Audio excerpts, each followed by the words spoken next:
Hello, friends. I'm glad you're here. Tell me in the comments where you're reading from, and don't forget to subscribe and hit like. There are many more real-life stories ahead that will give you goosebumps. Today's is about personal boundaries, a toxic mother-in-law, and how a cold, clear head can be stronger than someone else's brazen nerve. It began with silence. Not the hollow kind, but the rich, dense silence of a big city when your windows look out on the evening lights and the apartment seems to breathe in rhythm with you. Victoria had just turned 35. Her living room, washed in soft light, felt like a dream finally exhaled. Clean lines, fine materials, floor-to-ceiling glass, air and freedom. 2 years of renovations, sleepless nights with designers, Italian furniture, perfect joints, not a single extra detail. It wasn't just an apartment, it was her personal manifesto. A symbol that she, Victoria Vinogradova, a lawyer with a name and a client list, had made herself, and made herself beautifully. On the wide marble table, gifts. Perfect ones. From people who loved her. A French handbag she'd mentioned in passing, someone remembered. A heavy bottle of rare perfume, a certificate to the best spa, an art book bound in embossed leather. Everything she liked, quality, taste, attention. She ran her fingers over a silk ribbon and smiled. Her husband was due any moment, he'd promised a main surprise. That evening they were going to a new starred restaurant. The day was exactly as it should be for a woman who had worked hard and had learned to value quiet, beauty, and her own labor. Calm, lovely, belonging only to her. The click of the lock in the hall sliced through the softness like a stray note in a favorite melody. She frowned. Roman always called first, it was his habit. Footsteps on the parquet, wrong. Heavy, quick, insistent. Victoria turned, and saw her mother-in-law on the threshold. Tatyana Petrovna burst in like a draft through a courtyard. The same dark brown coat she always wore, gray hair in a tight bun, a gaze without a drop of warmth. She didn't greet her. She just pinned her eyes on the gift-laden table and twisted her mouth in a crooked smile. "Good evening, Tatyana Petrovna." "You came without warning," Victoria said evenly, though she felt everything inside her tighten. Where did she get a key? Her mother-in-law walked into the living room as if into her own office. She sighed with contempt. This foreign space irritated her. A feast in time of plague. An exhibition of vanity, she hissed, sweeping the gifts with her eyes. "Do you think you deserve this?" "It's my birthday," Victoria said quietly. "Just a birthday." Tatyana barked a dry, dog-like laugh. "Of course, a perfect excuse to dazzle people. To show your friends how successful you are, how rich. And my son, my little Roma, a genius, is forced to live in the shadow of your showiness. He is a creator, and you," she flicked her hand with disgust. "You're a shopkeeper. You sit in your expensive cage and admire yourself." "Stop!" Victoria felt a tremor rising. "You're in my home. In your home." The mother-in-law's voice rose to a shriek. "This is my son's home. You are temporary here. You don't deserve him, or any of this." With one wide sweep she knocked everything off the table. The shatter of glass struck Victoria's temples. The crystal bottle burst into shards. The scent, sweet, dense, filled the room in an instant. Boxes thudded to the floor. Something inside crunched painfully. The leather on the book split. Ribbons, glass, cardboard, all that beauty lay crushed at her feet. The mother-in-law stood with the flushed face of a victor. "That's the price of your pride," she threw over her shoulder, turned, and stormed out so hard the walls trembled. Silence returned, but it was a different kind, ringing and hollow.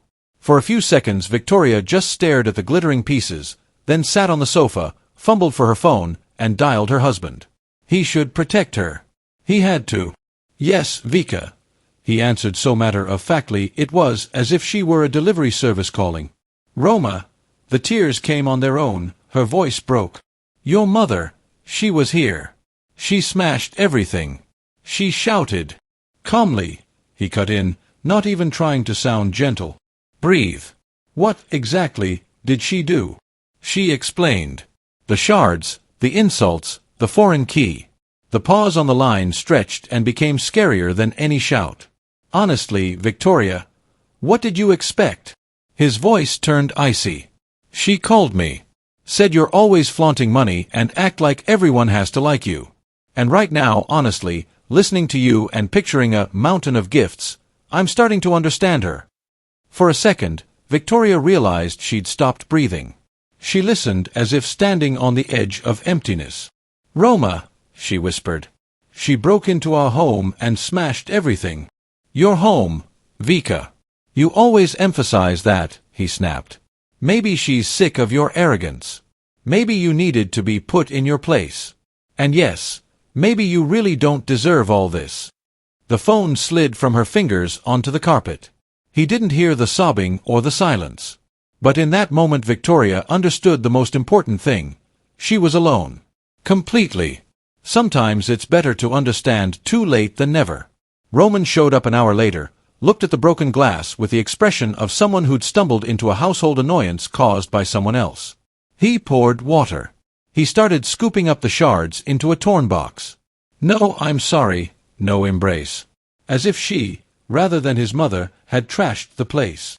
"You knew she was coming," said Victoria. It wasn't a question. He didn't answer right away. "We talked in the morning." She was on edge. "I didn't want to get in the middle. It's your women's squabbles. I thought you'd sort it out." She looked at the man she lived with and felt as if she were seeing him for the first time. Something inside her finally snapped, and where pain had been, a clean cold settled in. "Clean this up. And leave. I need to be alone." He opened his mouth and closed it. He scooped up the trash and left. Hid in the bedroom. She sat in the living room all night. Listened to the ticking clock. Each tick counted out her old life, trickling through some crack.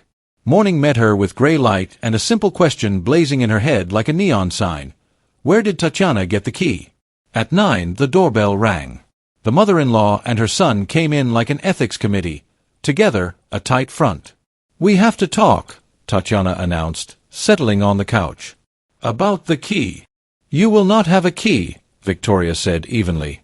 "In emergencies, there is a concierge and emergency services." "Don't be categorical," Roman cut in. "It's a precaution, for our mutual good. My good is my personal space and right to privacy. Yesterday your precaution showed its true colors. The answer is no." Blood surged into Tatiana's face. She opened her mouth, but Roman put a hand on her shoulder and tried to play peacemaker. "Let's not make this worse," he said. "Mom." They left showing performative resignation. But the mother-in-law's eyes skimmed over the apartment like a predator's on prey. And Victoria realized this wasn't the end. It was only the beginning. The next week was a Cold War. Roman pretended nothing had happened. Talked about creative stagnation, about how domesticity suffocates, and the atmosphere gets in the way. Victoria worked late into the night. For the first time, home felt unsafe. On Friday, a meeting was cancelled, and she popped home for a couple of hours.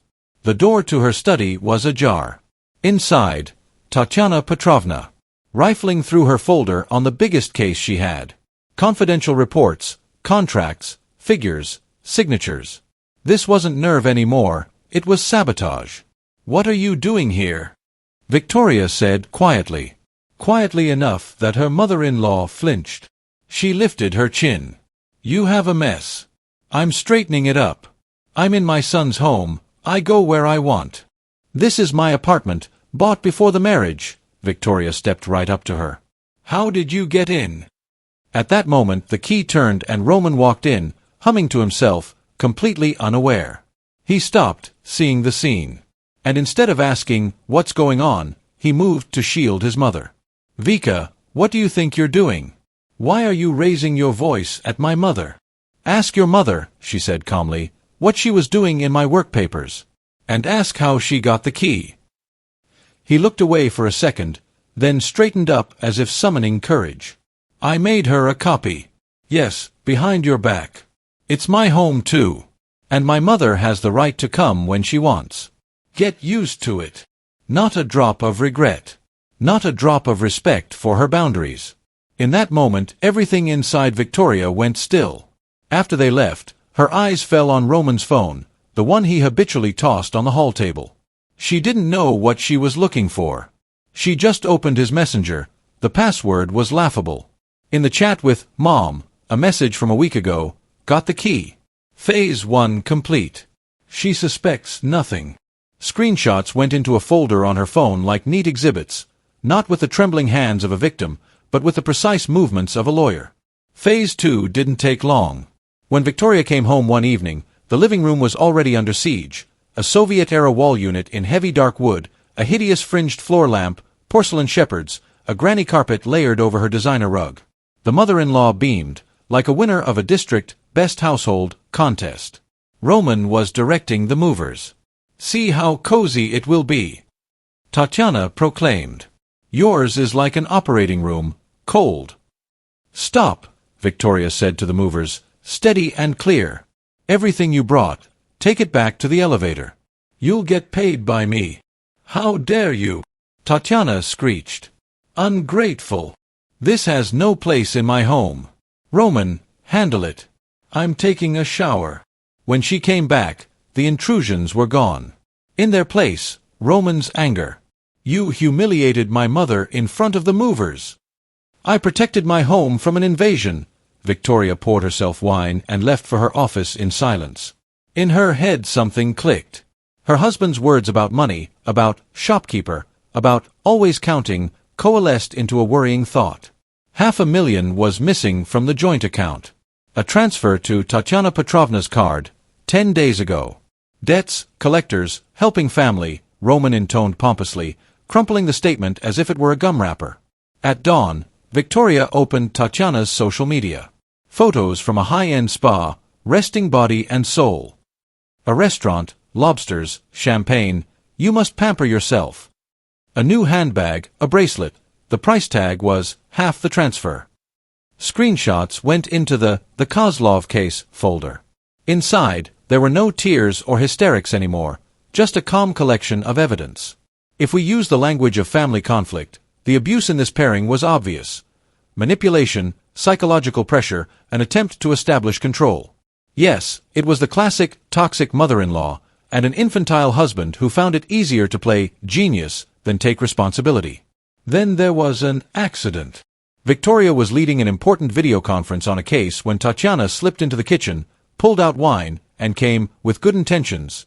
"You must be on edge."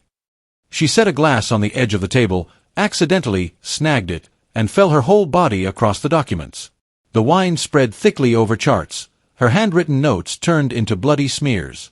"Oh, my ankle turned. I'm getting old," the mother-in-law sighed. Victoria muted the conference and camera, grabbed paper towels, and said evenly, "It's all right. The rags are in the kitchen. And please be careful." Roman burst in a couple of minutes later and immediately defended his mother. "Come on, Vika, it's just a couple papers. You'll print new ones." The couple papers cost a week of work. But Victoria looked at them and no longer saw family. She saw opposing counsel. And decided she wouldn't go forward blind. In the morning, she called an installer and had cameras put in the apartment. Unobtrusive eyes in corners, sensors, decorative pieces. With audio and phone access. That evening she made dinner, smiled, kept the tone light. Afterward she went to work. She turned on the feed. In the kitchen, domestic bliss, Roman and Tatiana, satisfied, confident, discussing the successful operation. "We clipped our princess's wings," the mother-in-law smirked. "It was high time to bring her down to earth," Roman agreed. "Let her fuss with her little papers." The video saved to her phone under the name Exhibit A. In the language of courtrooms, it was a direct confession, audio and video evidence of malice. Victoria worked like a woman possessed, rebuilt the documents, won the case brilliantly.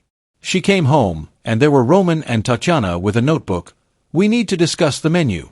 Name day on Saturday, about 30 people. Olivier, roast pork, sterlet," and on, as if they were in a banquet hall. Victoria quietly took off her coat. "No," she said softly. "No parties. Not this Saturday, not ever. This is a home, not an event venue."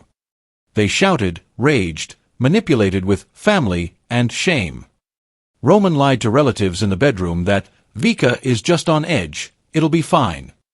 On Saturday she left. Swimming pool, a book, sunset. And for the first time in a long time, free breathing. She came back at night, the kitchen in darkness, her husband with a bottle, cold fury. "You humiliated me," he hissed. "I had to lie that you were sick." "Very sorry," Victoria said evenly. "I warned you in advance. Deal with your own invitations." Then came Phase 3. They arrived with a constructive proposal, not arguing now, but sketching the strategy of a major breakthrough. A house outside the city, 2 floors, pines and an annex for a studio, the real future, fresh air, room for the genius. And the main achievement of the plan: sell Victoria's apartment. "It's the only way," Roman said with excited eyes. "The apartment is dead capital. It's holding back my recognition. If it weren't for it, I'd be an established artist already." "No," Victoria said. "Never." They didn't like the word. The mask of civility fell off instantly. Roman stepped closer, threat cracking through his voice. "If you won't do it the easy way, it'll be the hard way. We'll make your life hell. Mom will come every day. Guests will live here. Loud music. Rearrangements. We'll drive you out of this apartment. You'll crawl begging to sell." She said nothing, locked herself in her office and sat for a minute, calming her heartbeat. Then came precise actions. A new personal account. A safe deposit box. Scans of documents in protected cloud storage, originals in a folder. Jewelry in a box. Cash in an envelope. Transfers to the new account, on the joint, enough for utilities and no more. In the language of financial security, it's called moving assets out of the risk zone. She knew whom she was dealing with. They kept their threats. The mother-in-law came daily, TV shows at full volume and endless commentary like a weary TV watcher who feels duty-bound to discuss everything. "Working again? No wonder you're so mean. Eating salad? That's why you're so skinny." Roman brought in his colleagues. Cheap wine, loud speeches about the lofty mountains of dishes, cigarette butts in a pickle jar. Classic psychological abuse, intrusion, chaos, pressure. Victoria bought noise-canceling headphones, booked cleaners 3 times a week. No hysterics. Just recording. The cameras ran 24/7. Every evening she reviewed the footage, pulling the best of into a folder called the Kozlov case. A business trip became her chance. The day before she flew out, she went to see the concierge, an old pro with a straight back and clear eyes. She explained briefly and to the point. If, when she returned, the key no longer worked, she would ask whether any mail had arrived, and that would be the signal. In that case, he would come up with her and open with the service key. Just in case, she left copies of her deed and a lawyer's letter in a sealed envelope. She came back late in the evening, inserted her key, the lock didn't turn. A small bell of fear rang somewhere inside, but she drowned it out with the plan. The service entrance, a short nod from the concierge, a clean click of the lock, and she stood in the kitchen of her own apartment. In the living room, the builders of a new life, Roman with a measuring tape, a radiant mother-in-law, cheap boxes into which they had already thrown her favorite cashmere coat and shoes. "Interesting plans for my wall," Victoria said. They turned, faces stretching like people caught red-handed. How did you get in?" Roman stammered. "The door. To my apartment," she said calmly, and didn't say anything else. She went to her office, picked up her bag, heard a whisper in the kitchen, switched on the phone feed. What she heard froze her. "Plan B," Tatiana hissed. A little packet in her desk, an anonymous call to the right place. "They'll strip her license. She'll be left with nothing. Then she'll crawl." Roman mumbled that, "It's risky," and then agreed. That was outright criminal. And it was recorded. Victoria slipped out through the service exit, thanked the concierge, and booked a room at the hotel across the street. She called her mother. "I'm at war. I need your help." The next evening they came, as if to negotiate their victory. Roman in his best blazer, Tatiana with a blowout. Victoria's living room shone with cleanliness. In an armchair sat her mother, Augusta Vinogradova, stately, quiet, with a face that made the air feel denser. A woman like granite. A business owner who had survived the 90s. A mother whose word is stone. "Come in," Victoria said. So we've decided. Roman sat down, pulled out a notebook. You sell the apartment. Deadline, a month.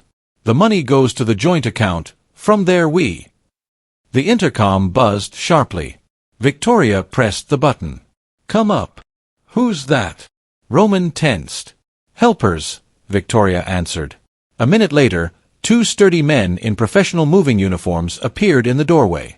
Roman and Tatiana looked at each other, confused. Victoria stood in the middle of the room, looked at them, and said calmly, There's been a misunderstanding. I'm not selling the apartment. I'm clearing it. What does that mean? Roman croaked. It means, Victoria turned to the movers, you take everything from the office down the hall, paintings, clothes, personal items. Plus everything this woman brought, the wall unit, the floor lamp, the armchair. Out. The men nodded and set to work without fuss. Roman sat like on needles. Then Victoria's mother slowly laid a thin folder in front of him. Open it, she said evenly. Roman's fingers shook as he opened it. On top, divorce papers. Underneath, a petition for a court order for immediate eviction. And then printed stills, Tatiana sweeping the gifts off the table, rifling through documents, accidentally spilling wine, the two of them measuring the walls with a tape and boxing up her things. And the final note, a flash drive at the bottom. It has the full videos and audio, Augusta said levelly, including yesterday's kitchen conversation, about the packet and the right place. If you do not leave this apartment and my daughter's life within 10 minutes, all of this goes to the police. Fraud, preparation of a crime, slander. I think both of you are looking at real time. Silence split the room in two. Only the rhythmic steps of the movers could be heard. Roman went chalk-white. Tatiana's lips trembled. No more postures. No, we are family. They stood up and, stumbling, rushed to the door. In the hall, the movers quickly wheeled out their boxes, paintings, the lamp, and the valuable sculpture made of rusty metal. Victoria had prepared a sheet of paper in advance reading, "Free to a good home," and taped it to the composition. Neighbors came out to look. The concierge stood as always, motionless, but amusement flickered in his eyes. It was a public ending, harsh, but fair. The door closed behind them. The locksmith changed the locks, this time for good. Victoria opened the bar, took out champagne, 2 crystal flutes. Her mother raised hers.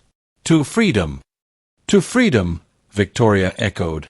And for the first time in many months she smiled the way people smile when they have stood their ground.